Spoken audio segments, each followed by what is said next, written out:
Charles and my ever enthusiastic, energy. I'm And, Chelsea, and I'm here to lighten the mood. Exactly. We are CL Squared Productions, and you are here again for some reason. Yep. She is the Paul McCartney to my John Lennon. Oh man, but I like John better. Yes, but Paul John Lennon lives, was. though.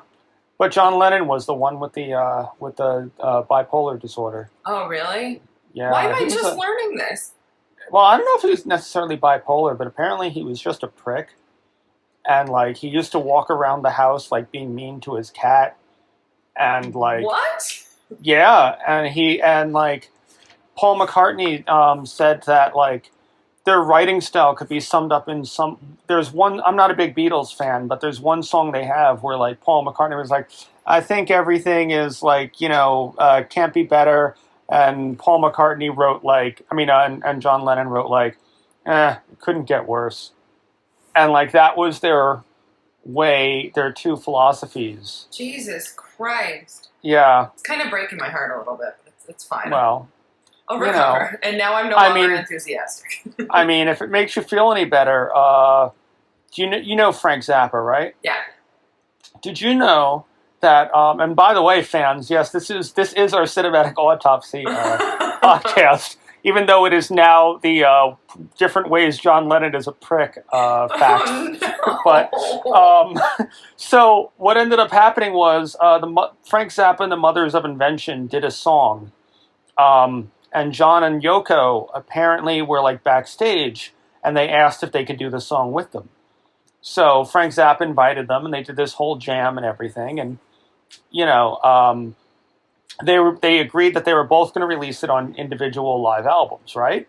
Mm-hmm. Well, before Frank Zappa, when Frank Zappa wanted to do that, he found out that John Lennon had actually copyrighted the song and given himself and Yoko sole songwriting credit. What? And cut out the vocal tracks of all of Frank Zappa and his band. And dubbed in new vocal tracks. That's just mean.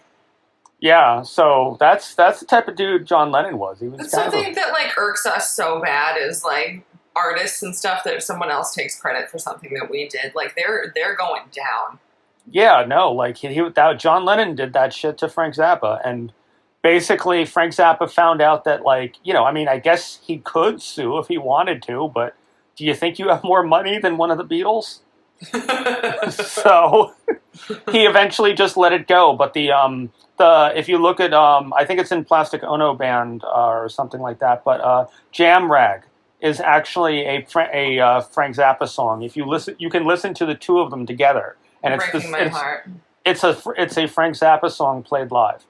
So anyway, this has been Cinematic Autopsy. Thank you for joining us. Facts on John Lennon, and we'll see you next. No. Okay. Well, we're here actually to talk not about John Lennon and the Beatles, but I'm going to get back to John Lennon at some point. I will tie it back in. So, I guess maybe that's why. Well, you know what? We could tie it back in because you could say maybe Harvey Weinstein thought that Angelique would have been the Yoko of Hellraiser. That's true. Oh, yeah, shit. there you go. Everything's just getting bleaker and bleaker. So this week we are autopsying Hellraiser 4 Bloodline. Directed by Kevin Yeager. Wait, no, not Kevin Yeager. Alan Smythe. Because Kevin Yeager had his name removed from the movie. Kevin Yeager's name is removed. All the reshoots were done by a guy named Joe Chappelle, who did the Candyman, Farewell to the Flesh. So he already had a little bit of familiarity with Clive Barker, but he didn't have his name in the film. Kevin Yeager didn't, so it's an Alan Smythe film. Is it Alan Smythe or Alan Smithy?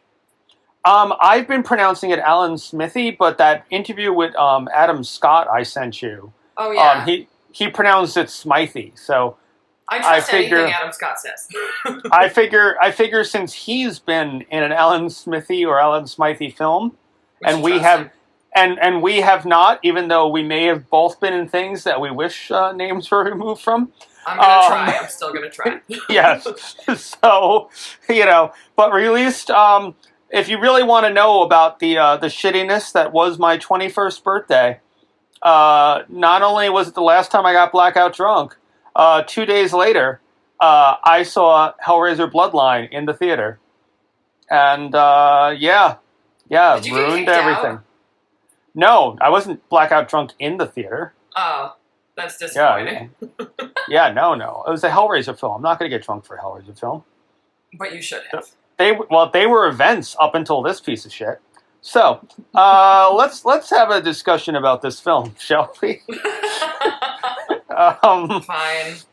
All right. So the first thing, so the movie starts right away with a little, like, I guess because it was the 90s and you had to have some sort of extreme fucking jump cut to whatever but it was like this weird flash of Pinhead that doesn't serve any purpose because it's then met by like 3-4 minutes of credits or something like that. I missed the flash of Pinhead. That's how stupid it was. Yeah, it's there, but it's like I think it's like 2 frames or something, which there's absolutely no point to having. No. Absolutely no point to having. So it plays over opening credits, and the first thing I noticed was the Hellraiser theme song was missing. Yes, it was. The song that we heard in parts 1, 2, and 3 is definitely not there. Yeah. It shows up briefly when Pinhead returns, but then you never hear it again. It's like they could only get away with having like 8 bars before it became a copyright infringement. Yeah, which is weird because they owned it, so I don't know what the problem was. They don't sue themselves. It's a problem. Yeah, I don't know. Well, you know the Weinsteins. Mm-hmm. But yeah, so this was put out by Miramax, which was Bob and Harvey Weinstein at the time. Harvey Weinstein of Jerking Off into Plants fame, and Bob of being the brother of the guy who jerked off into plants. And, you know, who knows? Maybe he cleaned up the plants. Who knows? What are you going to do? Sue me, Harvey? Anyway, go ahead. I could use the publicity. Holy shit. If I fucking got sued by Harvey Weinstein for, like, slander or some shit, you know. Bring it on. Hell, you know what? That was my plant that Harvey Weinstein jerked off into. And he cried when he did it. Just like fucking, what's his name on American Horror Story? Harvey Weinstein cries when he jerks off. There you go. Sue me, Harvey. Anyway. Yeah, sue me, Harvey, yeah. So, I'm a plant. You know, so anyway, yeah. So basically, what kind of happened with this film was, before we really go into it, there was kind of a longer version made by the director, and then the Weinstein saw it, thought that it wasn't commercial enough, and they then decided to just destroy the movie. And that's the version that we're going to talk about right now. So, you know, as I said, the first thing you notice is the theme song is missing. And then it turns out that we're going to Space Station Minos in 2127. Mm-hmm. For those who are unaware, Minos was king of Crete, son of Zeus and Europa, and every 9 years he made King Aegis pick 7 boys and 7 girls to get lost in the labyrinth, which, you know, owned by David Bowie. Well, no. It's a Hellraiser 2 reference. I know, I'm kidding. Okay. See. And John so Lennon's anyway, there. Yes. Well, hey, you know, if anyone found a box and went to hell, it was John Lennon. Oh no. Fuck. I'm so sad. But anyway, so we open. Yeah, we're in a space station for no reason. Yeah. Yep, we're in space because that's when you know a horror movie has always reached that golden level. Yeah. You know, Leprechaun, Jason X, and now this. So we if you're familiar with the Hellraiser films, as Chelsea and I are, we see a robot opening the box. And the box usually leads to hell, although a robot is opening it up here. And then, so we have a Dr. Merchant. He's this bald dude. And space police show up to arrest him. But they show up without spacesuits on. They exit their aircraft, enter his aircraft, with no spacesuits or anything. Well, Did you notice that? Well, that's easily explained. I mean, they come in through an airlock. But it didn't look like an airlock. I was like, they'd be dead. There's no way, no fucking way. Well, then you should write it. You should cut your own version of this where they die at the first moment that they open it. Yeah, I'll put it on the list. From decompression. They basically talk about how Merchant is obsessed with the box and he's hijacked a space station, and they're one of the people is named Rimmer, and basically she goes and interrogates him, and now we have a wraparound story. And he decides to tell this story to Rimmer, to try to convince her, about why she shouldn't arrest him. And now let me not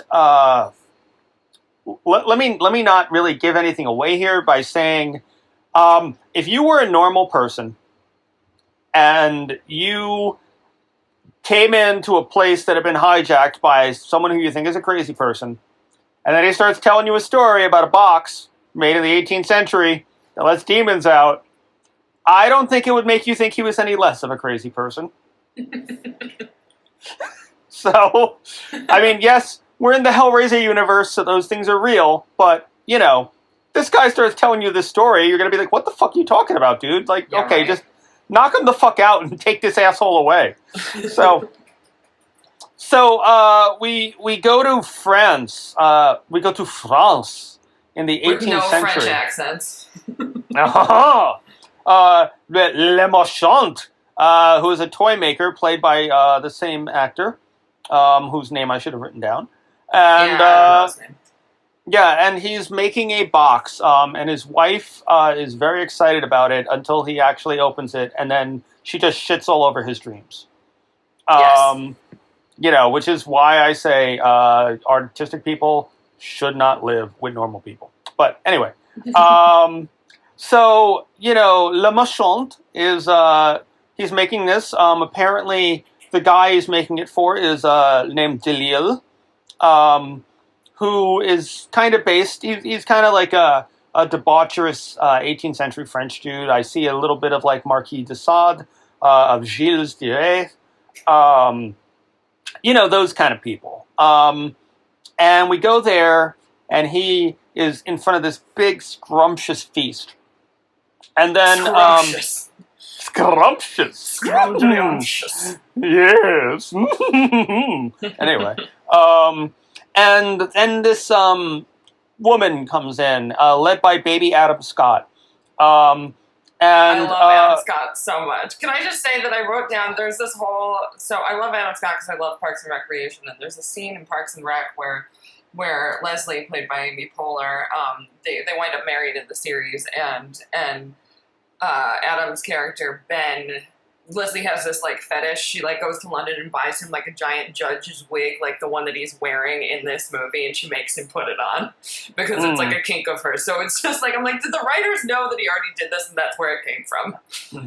I get the feeling that might have actually been an in-joke about this. Yeah. Yeah, I think it was. So, baby Adam Scott is there. His name is Jacques. But he does not have a French accent. No. Do you really want Adam Scott to have a French accent? No. I don't imagine it would be a good French accent, especially at that point in his career. Yes. But so they bring in this woman. When I first saw the movie, I assumed she was a prostitute, but now I figure she might just have been a peasant girl or something. Yeah, who randomly shows up. Did she come in with Adam Scott, right? Yeah, he brings her in. And they make a big deal about how she has no family and no friends, and she hasn't even been christened.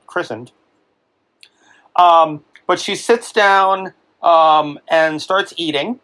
But then it turns out as the old expression goes, there was magic in the maggots. Because she's not really eating food. It's all like gross, and there's worms and maggots and all stuff, this. Yeah. And they do a little bit of 18th century bondage which involves silk scarves and stuff. And then they kill her. She dies very easily. Yeah, There's they no kill fight her whatsoever. Well, Adam Scott is a killer. There you go. Adam Scott, he is like you don't want to be murdered by Adam Scott. He's quick and efficient. And I'm not just talking about I'm not just talking about his character. But, they kill her, they skin her, and they basically do an old-fashioned demon summoning ritual, where which I actually thought was pretty cool. Yeah, it was decent. You kind of see like her skin filling out, and but I thought the way that she's hung up, I thought she was hung up more like a D. Snyder Strangeland would be than in the Hellraiser thing. So it was like, what movie are we watching? I'm very confused. Well, the one thing that I found interesting is that she is a whole bunch of loose flesh that is then filled out by a demon. Yet they dress her, and I thought that was, how do you even dress like a big pile of loose skin? You got to be magical like Adam Scott. Yeah, especially in the clothes that people wore in the women wore in the 18th century. Yeah, with like the bum rolls and the corsets and everything. Yeah. You're not just going to be able to put a big pile of loose skin inside of that. That's just not going to work. There was like a 4-hour dressing period for every woman in France, and they had to have someone help them get into all this shit. So, so basically the summoned demon comes through her, and Jalil makes a whole big deal of, haha, I'm a poet, didn't even know it. Anyway, so Jalil makes a whole big to-do about how, basically if you're the one who summoned it, you're the one who can control it, as long as you don't get in hell's way. Yeah, talking to Jacques about it. Yeah. So then we immediately go to an autopsy, done 18th century style with some meat slicing tools. So hot. So where this old kind of doctor dude tells Le Méchant that maybe he should make an anti-box, make something, that'll send the demons back. But since baby Adam Scott isn't going to do that, maybe he should steal the box. So, basically he goes over there late at night to try to find out what's going on. And Jacques is there getting laid. And it occurred to me that these guys summoned the demon simply so they could fuck. Yeah. Because I guess there are no real vaginas of human women in No, all you need a demon vagina. Come on. Well, we didn't say that the toy maker guy, the whatever his name was, who has the wife Philippe who hates him. Le Méchant. Yeah, so he's the one he made the box for these people and gives it to them, and that's how they're able. And so then he goes to try and steal it back, and that's where we're at. Mm-hmm. Yeah. So he gets there. Jalil has been stabbed. There's some big old nasty caterpillars on top of his box. Mm-hmm. And we learn Angelique's biggest power is to get dressed within 5 seconds in 18th century it's clothing. Really awesome. I envy that. Somehow she was able to go from totally naked to totally dressed in literally the time it takes him to turn around and get the box, and then Jalil to make a noise. So he's down there. We find out his bloodline is now cursed. And Angelique, who is the demon, by the way, I don't think we mentioned the demon's name was Angelique. And she uses a knife. And then his wife shows up, and his wife runs away, and that's it. That's literally just the whole segment. There's no real end. No. It's just, oh well. And considering how much of this movie was cut by the Weinstein brothers, who, especially Harvey, who cries when he jerks off into plants, we really, really get the idea that there was a lot more to this story.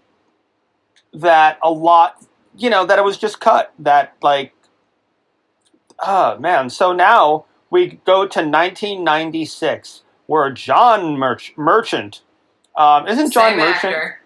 Yeah, I was gonna say, isn't John Merchant like a pop star or something like that? Now He is now, because now it's going to be you. You must assume his identity. Okay, but I don't know. I don't fucking know.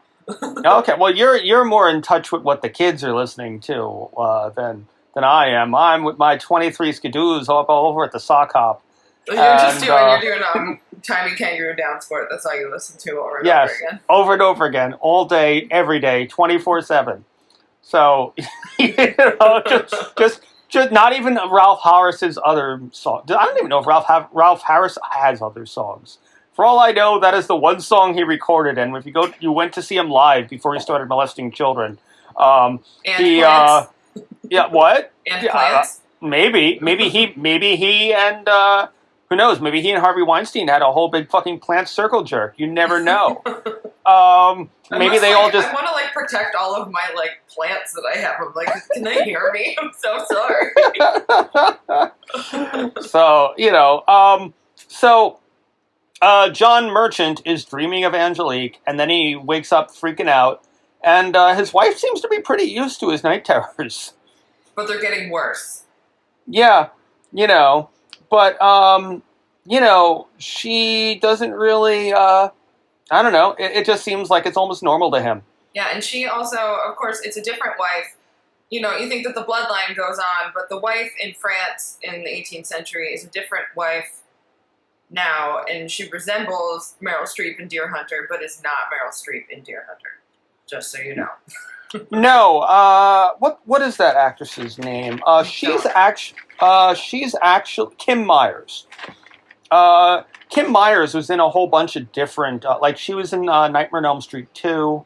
Oh. She was in a bunch of different horror movies. She was kind of like a go-to person they would get for stuff like that. So we see that John Merchant has a kid. I do like seeing that his kid is also good at construction and because he has a little erector set type thing. Yeah, I think they're called Kinects. Yeah, and, I really like that. Of course, this wife also has to shatter this man's dreams by telling him that he isn't important, even though he is on the cover of architectural magazines. Which, interestingly, we then cut to France, where Angelique is over there with Jacques, a.k.a. Baby Adam Scott.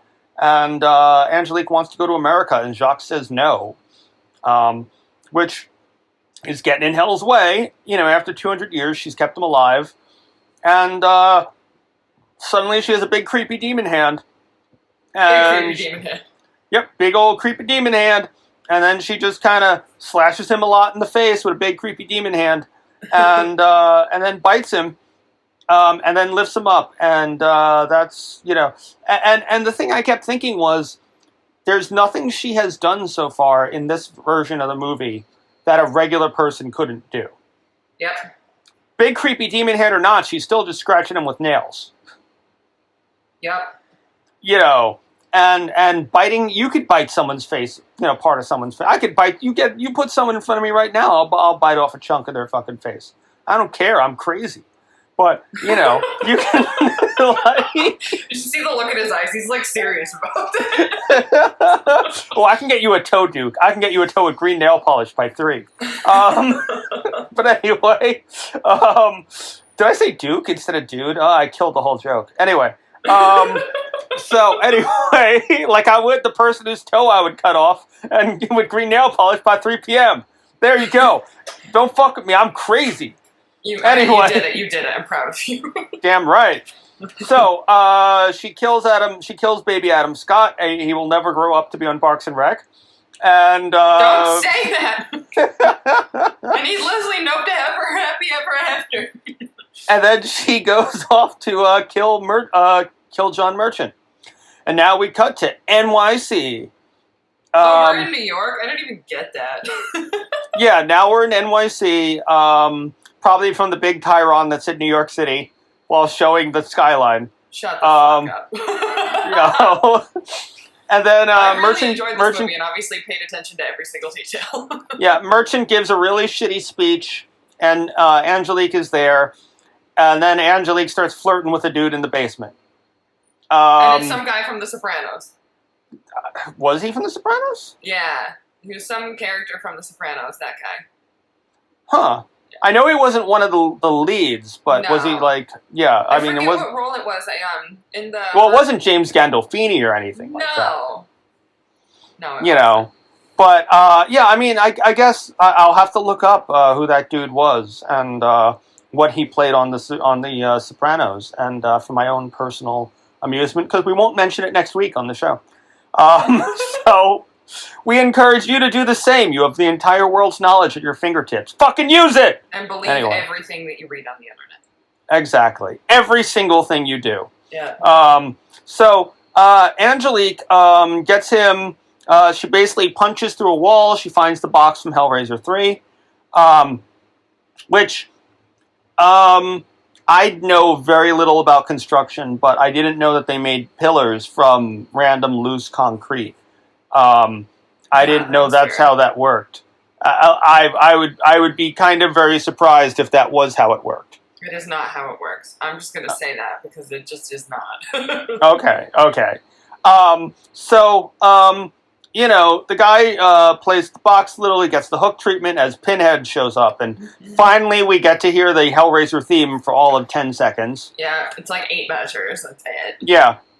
And Pinhead and Angelique, they have different approaches to stuff, you know? Like, Angelique is the more chaotic, biblical, you know, temptation-based hell, while Pinhead is all about suffering and desire and stuff like that. I kind of look at it like if hell had a PR face, it would be Angelique. Like, you know, you don't want the creepy looking dude in the leather dress with the fucking nails stuck into his face to come to your, to come to your business meeting. So you have, oh look, there's a well dressed young lady. She will represent hell at our PowerPoint presentation. So.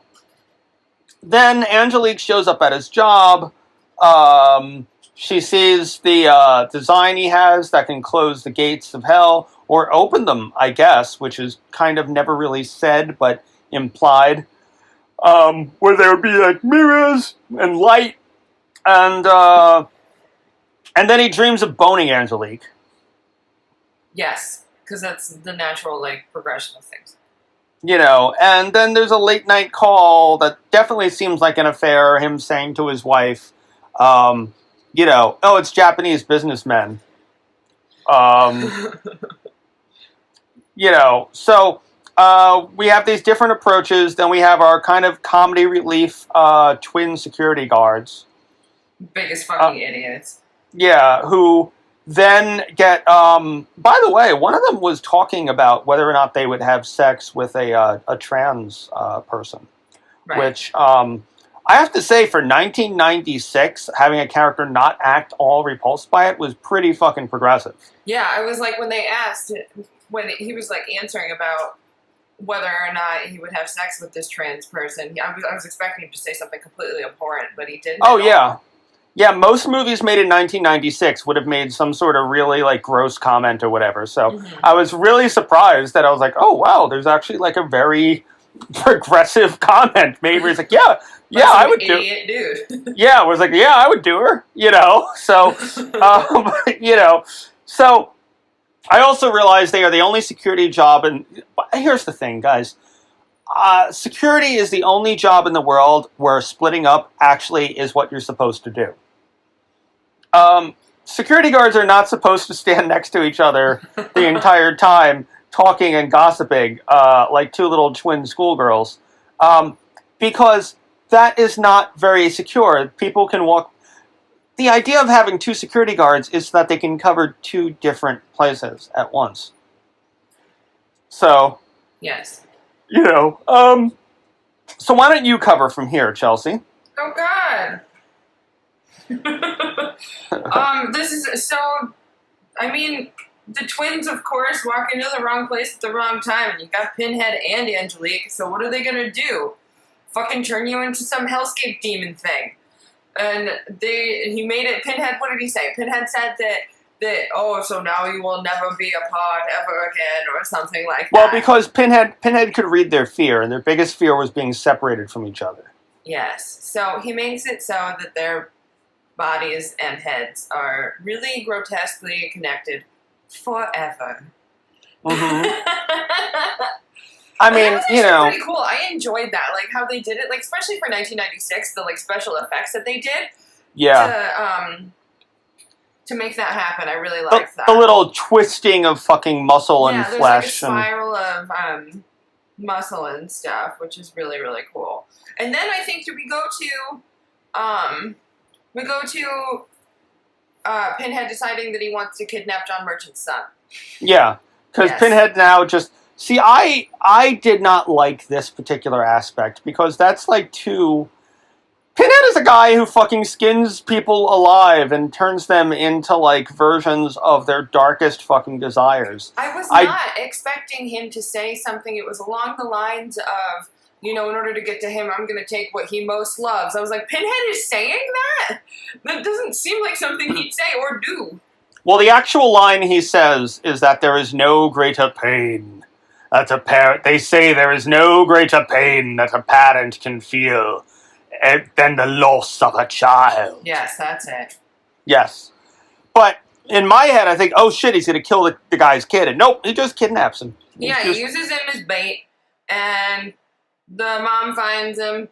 The mom finds Pinhead with the son, and then we see John Merchant has this, like, photo of himself with a bloody knife through it. Well, never mind even that. Like, how fucking weird. Speaking of Harvey Weinstein, how creepy Pinhead was being with the kid. Where he's all, like, rubbing his head and he's talking... He's, like, so pure, so undeveloped. I don't think he said undeveloped. He did! That makes him sound directly like a fucking pedophile, but... He did! He said undeveloped, I swear to fucking God. It was some something where I was like, that's disgusting, Pinhead. What are you doing? I know Pinhead was like, oh, the desires I could teach him. Yeah. So I assume Pinhead was planning on taking him to, like, a business trip in Thailand or something.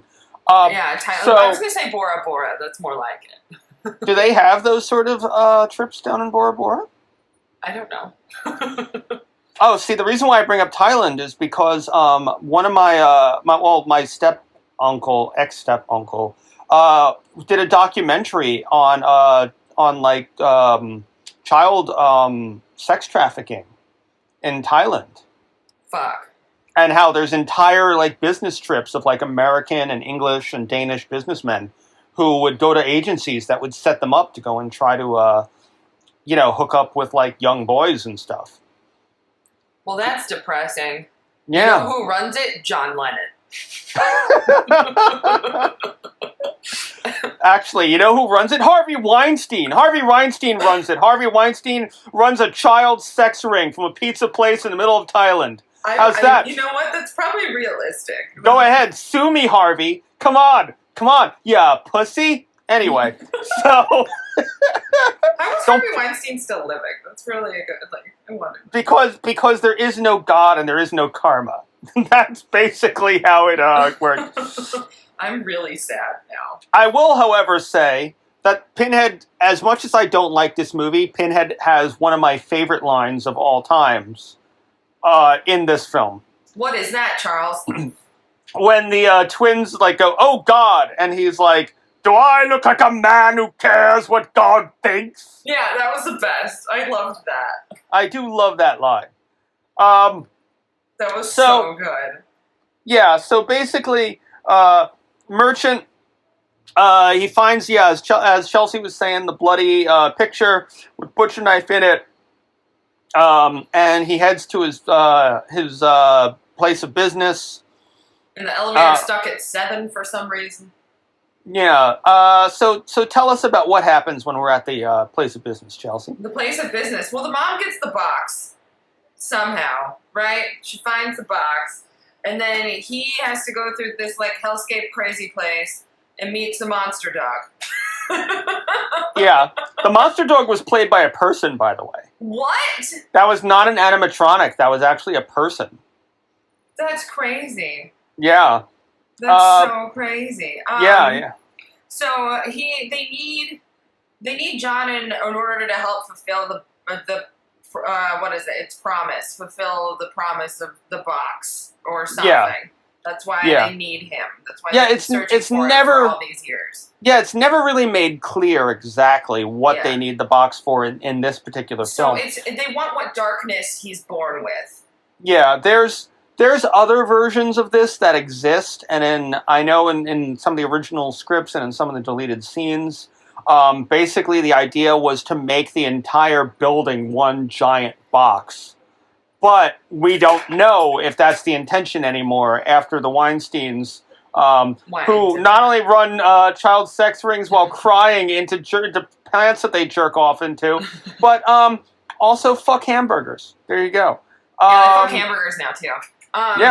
They make their own fucking In fact, you know what? Harvey Weinstein's mom, her roast beef makes its own mayonnaise. There you go. Sue me, Harvey. Anyway.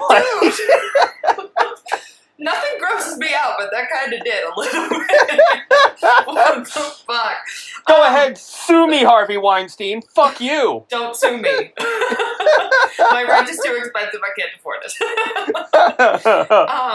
Whatchamacallit? So, but what they say is that once they have the darkness from within John Merchant that they've somehow not been able to obtain from him for the 200-something years, that they can walk free on Earth. That is what we've gotten from this, which still doesn't really make any sense. So, the wife opens the box, they get dragged in, he gets killed, and we're done. That's literally, once again, no real story arc told. Just kind of like, here we go. Look, it's Pinhead in modern times. There you go. Remember the building in Hellraiser 3? There you go. Okay, that's the building. All right, next segment. Let's go. Yeah, exactly. So, so now we find ourselves in the future. All the way to the year 2000. No, actually the year 2127. We're back in 2127. Was this just somebody's, favorite numbers? Is that, and they were like, let's put these together. I don't know. I mean, 21 equals, 21 plus 27 equals 48. And 48 divided by 7. You get it? Do you get it now? Oh, I do. I just made that up. That makes any... Wouldn't it be like 666? I don't know. It kind of would. I think it would. I'm not good at math. People to talk to about math. Yeah, no, I am. Math is a completely useless subject, and I think you just willingly did that to yourself. You know that, right? I was stringing you along, and I have to say, speaking of stringing along, this is an 85-minute film that now goes into flashbacks from stuff we saw earlier. So this movie, they cut 25 friggin' minutes out of what the director wanted, add reshoots on top of that, and it's still 85 minutes long with flashbacks in it. So it's like it might as well be a fucking, well... It's like an hour-long TV special. Is there something between a short and a feature?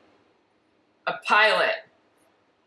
But that's for a TV show. This was I know, but the ending of this would certainly not lend itself to Hellraiser the TV show. I've been in some movies where it'll be final the count and the runtime of the movie will be 77 minutes, and I'm like, that's bullshit. Are you kidding me? I can't even put it as a feature on my resume. So everything's a lie. So Angelique now is a Cenobite. And with the twisted brain conjoined twin demon Cenobite. Yeah. Now, yes. Yeah, and then so now one of the things that always was great about the Hellraiser films was how smart they were, and just how they weren't your typical horror movie, where it's a bunch of kids go to the woods and they fuck and then they get killed.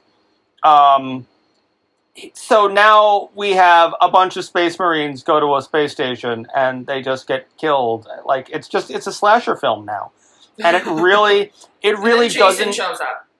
Well, have you ever seen Freddy vs. Jason or Jason vs. Freddy? Okay, did you know one of the original planned endings that they didn't do because they didn't have the rights to it was Freddy and Jason were going to, like, you know, keep fighting each other or whatever, and then they end up in hell. So they're fighting each other and all this other shit, and then all of a sudden, fucking hooks, you know, chained hooks come out of the fucking walls and grab Freddy, pull him to one side, grab Jason, pull him to the other side, and then the camera goes on Pinhead. And Pinhead goes, "Gentlemen, what seems to be the problem?" And then it cuts to credits. I do not remember that. It's not in the movie, but that was one of the endings they wanted to do but couldn't get the rights to. Oh, Jesus. That would have been so awesome. Yeah, that was one of the Freddy vs. Jason endings that was planned, yeah. That's so cool. The other one, of course, being adding Ash from Evil Dead into it. Mm-hmm. That also would have been awesome.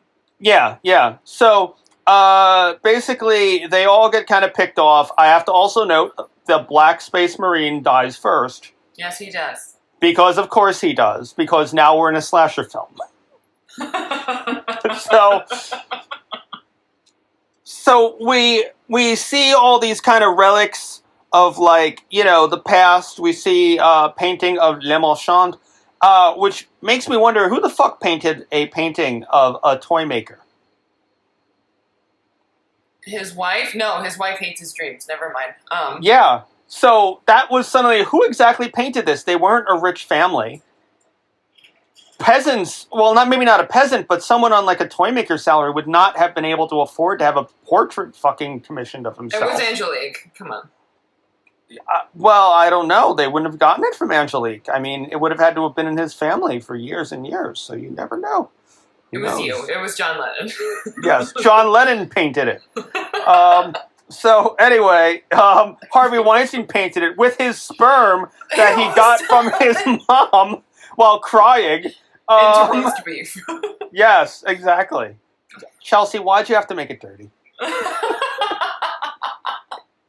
Because I care about nothing. Yeah, so at this point, it's less Hellraiser and more straight to sci-fi alien ripoff. Yes. There's a lot of dark corridors. You know, the Space Marines don't. Then there's a Space Marine who doesn't understand how mirrors work. Angelique poses as a victim. Yep, and he decides to stick his head in a mirror. I will tell you the truth. I've come to you know, like, in all joking aside, like, I've seen, like, women in, you know, various unfortunate situations, and I have helped them over the years. If I see one in a fucking mirror, well, she's on her own. Because I am not going to I'm not going to fucking do that, because that's either one, I've gone crazy, or two, it's a trap. Because it's always a trap in a fucking movie. So, you know what? I totally will do everything I can if I see someone in real life, like in a, you know, a situation that isn't so great for her. But if she's in a mirror, she's on her fucking own. So, you know, but this dude doesn't understand it, and you know what happens? He loses his head. Because that's what happens when you stick your head in a fucking mirror. So, then another one just gets randomly absorbed by the two twins. I don't even understand what that happened. Yeah, they just kind of like ate him through their bodies. yeah. They absorbed him through osmosis or something. Which is kind of, hey, maybe they had sex with him like Sean Connery, and he learned through osmosis. They use osmosis, and they learned it from Zardoz. Yes, exactly. So, what year did Zardoz take place in? 23 something. No, it was in the future too. Yeah. Now we're like looking back at our notes trying to find out. Could they be the same? Wouldn't that be great if it was also 2127 and this was just like 2293. Okay, so it wasn't that far. So it very well this could be, you know what this is. I will announce it now. And Harvey Weinstein can sue me if he doesn't like it. But Harvey Weinstein made Hellraiser Bloodline a prequel to Zardoz. He did. Yes. He totally did. 20 Pinhead, years after, there's like 25 years in between them. It's fine. Yes, exactly. Because Harvey Weinstein's favorite movie is Zardoz. First offense. Yeah. And if it isn't your favorite movie, go ahead. Sue me, Harvey. Go ahead. I don't give a shit. Don't fuck with me. I'm crazy. So anyway, so he gets absorbed, and then Pinhead gives a whole speech to what turns out to be a hologram, because somehow demons from hell are not able to tell the difference between people and holograms. Yes. And then the station turns into a big box of light. Pinhead dies, and the guy gets away. And we never see what happened to Angelique. We never see what happened to the twins. No. They just kind of disappear from the movie, like as if we're supposed to have forgotten about those characters completely, because I guess Harvey Weinstein couldn't stand there being a female antagonist that might have been somewhat strong. Yeah, we certainly can't have that. Let's give her like a fucking weird green dinosaur arm, and she'll scratch up people's faces, because that's what Harvey thinks about when he jerks off into plants.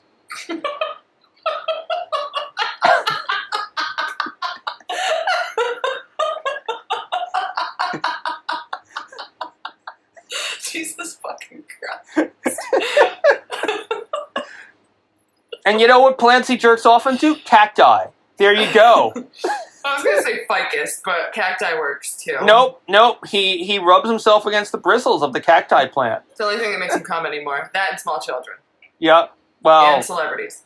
Yeah, well, people that he tries very hard to prevent from becoming celebrities. Because Harvey Weinstein's a piece of shit. I know, that's a controversial opinion. I know. Next thing you know, I might say something really controversial, like Nazis are bad people. But, like... That is, I don't know, you should probably cut that out of this. Yeah, I would hate for us to lose our Trump support. Anyway, oh, God. I gotta go. Because, you know what? You know who Harvey Weinstein blew? Donald Trump. There you go. They had a 69 together with a rhino. There was a rhino involved. Yep, that's exactly... What? And Jeffrey Epstein. Well, I mean, he didn't kill himself. He didn't kill himself there, Chelsea. So no, anyway, we all know this. So that was the just kind of mess that was Hellraiser Bloodline. It was such a I mess. can tell you right away a way you could make it a better film, to not edit it with a fucking butcher knife. So not have the Weinsteins do anything. Yeah, just sit back and let fucking Kevin Yeager make his fucking movie. Kevin Yeager apparently has an hour and 54-minute version of the film that he is completely happy with, that he can't show to anyone, that he doesn't own the rights to. And I think that's absolute bullshit. Like, I don't want to be one of these, like, release the Snyder cut, like, type fucking assholes bothering everybody on Twitter. But you know what? Like, seriously, when you have a movie like Hellraiser Bloodline, I think what really they should have done is not cut so much of the fucking movie out. Yup. And not edit it like, there's no resolution to any of the three arcs. Mm-mm. None. And I will say that, like, Chelsea and I have seen a couple alternate versions that fans have put together with deleted scenes and stuff like that, that are floating around the internet. We won't say where they are because we don't want to get people in trouble. But they are floating around the internet, and they have character arcs. They are just... You learn so much more about the characters. Angelique is actually a solid antagonist. Angelique is actually pretty fucking cool, but this movie reduced her to barely being a character. Mm-hmm. Because she's a woman. Yeah, exactly. And, and we know that Harvey Weinstein has problems with women who aren't his mother. She's the woman that he wants to fuck when he fucking jerks off in the cacti. But, so that, I mean, that's one of the things, is, like I said, is I think Angelique could have been a fascinating villain. Yeah, she kind of lost any and all opportunity. Didn't you say that 80% of the actress's scenes were cut? Something like that, yeah. I mean, if you they're still finding new scenes that she's in. That's so crazy. There's a masquerade ball scene that I've never seen, but apparently it's floating around there.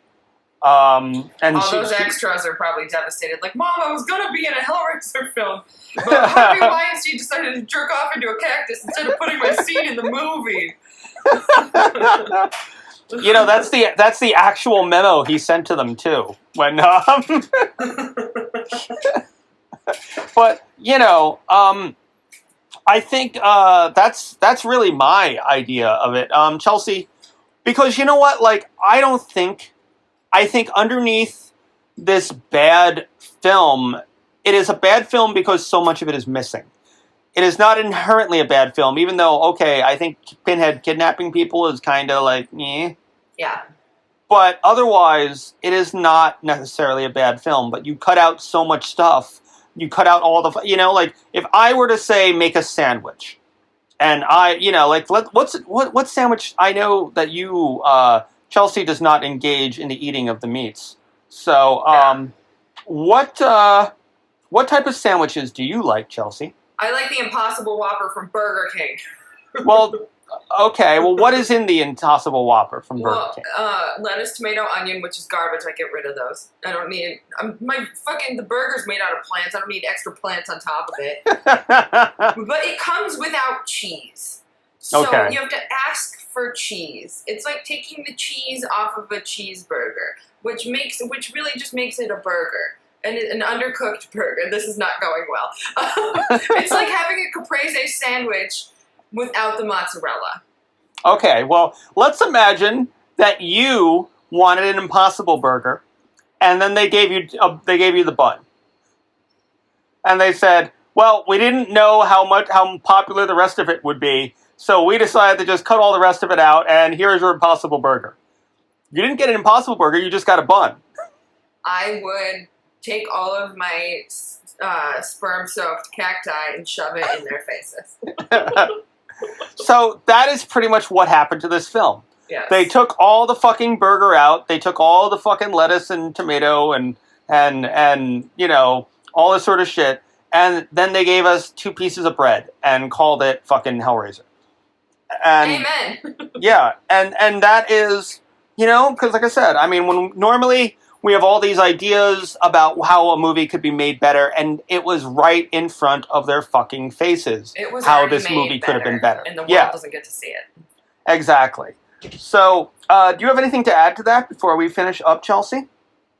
Not really. It's just a huge letdown, and it's nobody's fault other than the Weinsteins. Yeah, like, it really is, and it's really sad, and I hope that one day we get to see a official director's cut of Hellraiser Bloodline so that the movie can be redeemed. Yeah. Yeah, so that's my hope for that. But up until the meantime, all I kept thinking during the last part when we're in the future was, and there's also a scene, by the way, that we didn't really talk about where Pinhead gives kind of a weird speech about Earth. Yes. And he calls it the Garden of Eden and the Garden of Flesh. And it's like so much flesh. Yes. What I love how Doug Bradley just fucking, like, whenever he has to say the word flesh, he savors it. It's like, he's eating a fucking Whopper while he's saying it. It's sexy. Yeah. So we see the Earth, and and he talks about it being a Garden of Eden and a Garden of Flesh. And flesh. And that is true, like Earth has some beautiful places and Earth has some, some wonderful delights. But you know what? There's a lot of battlefields too on Earth. Which brings up next week's film, the John Travolta adaptation of L. Ron Hubbard's Battlefield Earth.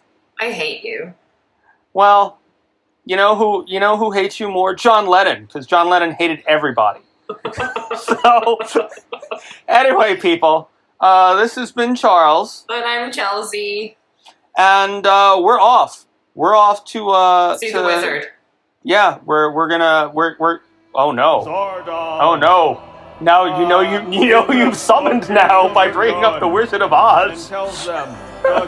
Oh no, I see the stone head coming right above the horizon. No. It's Zardoz, oh no!